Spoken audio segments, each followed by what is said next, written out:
ઝુંપડપટ્ટીની બહેન બંગલાના દાદરા ચડી જાય અને હાથમાં વાટકો, અને વાટકો જોઈને કે બેન ઘરે ખાંડ નથી, થોડી ખાંડ મળશે? તમે વિચાર કરો, જેના ઘરે ખાંડ ઘટતી હોય એને ઘરે બધું ઘટતું હોય. એટલે તરત જ ઓલી ખાનદાન બાઈ હતી અંદર ગઈ અને ખાંડનો વાટકો ભરીને ગરીબ મહિલાને આપી.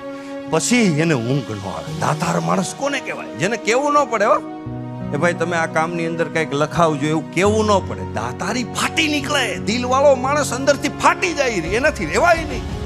એને કઈ રિક્વેસ્ટ ન કરવી પડે, કારણ કે દિલ છે એની પાસે.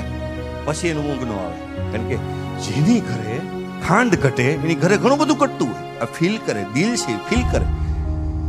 પછી ઊંઘ ન આવે.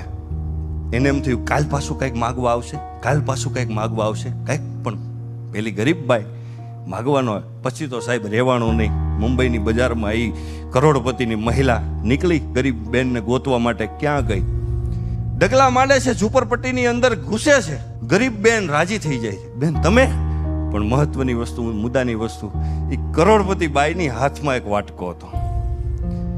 અને વાટકો જઈ અને ગરીબ મહિલા હતી એને એમ કીધું કે બેન તારી ઘરે મીઠું છે? એ કે હા છે ને. તો એક વાટકો ભરી દે ને, મારે ઘરે નથી. સાહેબ પ્રસંગ જોજો તમે. એ મીઠાનો વાટકો લઈ અને પોતાના બંગલાના દાદરા ચડે છે. હિંડોલા ઉપર એનો ધણી બેઠો છે. એ જોવે છે, હાથમાં વાટકો જઈ ધણી ટકોર કરે છે. એટલે તમારો સ્વભાવ સુધરો નહીં. આપણા ઘરે શું ઘટે છે? તમારા માગવા નીકળાય ત્યારે સાહેબ એ સ્ત્રીએ જવાબ આપ્યો હતો ને, આ યુવાનોને હૃદયની અંદર ગાંઠ મારી લીધા જેવો જવાબ છે. આ ગુણ જો તમારી મારી અંદર હશે ને સાહેબ, આપણે રાજ કરવાના છે. એ સ્ત્રીએ જવાબ આપ્યો તો થોડા સમય પહેલા ગરીબ બેન આપણા દાદરા ચડી ગઈ અને ભગવાનની દયા છે આપણે, એટલે આપણે એને આપી શકીએ. પછી હું ગોતતી હતી કે બેન કેમ ન આવી, કારણ કે જેના ઘરે ખાંડ ઘટે એની ઘરે બધું ઘટતું હોય. તો કાંઈક માગવા આવે. આપણી પાસે છે, ભગવાનની કૃપા છે, માગવા નહીં. પછી મારાથી રહેવાનું નહીં, હું મીઠું માગવા. પણ એ કે મીઠું માગવા ન જવાય, કંઈક દેવા જવાય.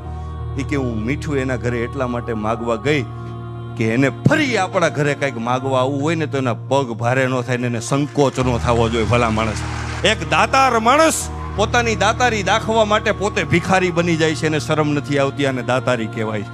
એટલે મને કહેવાનું મન થાય કે જીવતા છીએ તો નામનું મહત્વ, મરણ પછી એને નનામી કહેવાય. જિંદગી કોઈની આપેલી ઉધાર છે સાહેબ, એને પાછી ના આપો તો તમારી ખામી કહેવાય. રડતા રડતા એવાતા જિંદગીમાં હસતા જાઓ તો વાત જામી કહેવાય. બાકી તો ઘણા જીવે છે ને ઘણા મરે છે, ઘણા જીવે છે ને ઘણા મરે છે. એ બધી ગુલામી કહેવાય. આવા સમાજ માટે ક્યાંક શહીદ થાવ ને એનું નામ